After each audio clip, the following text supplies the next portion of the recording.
चीज के भी चीज बनाई तो इश्क़वा मशहूर के मुल्कन में कराई तो इश्क़वा मशहूर के मुल्कन में कराई तो इश्क़वा चीज के भी चीज बनाई तो इश्क़वा चीज के भी चीज बनाई तो इश्क़वा मशहूर के मुल्कन में कराई तो इश्क़वा मशहूर के मुल्कन में कराई तो इश्क़वा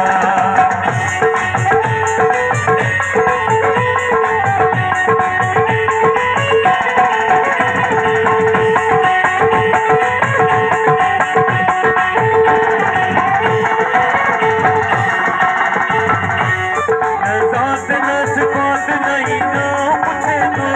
आशिक जे अकेले में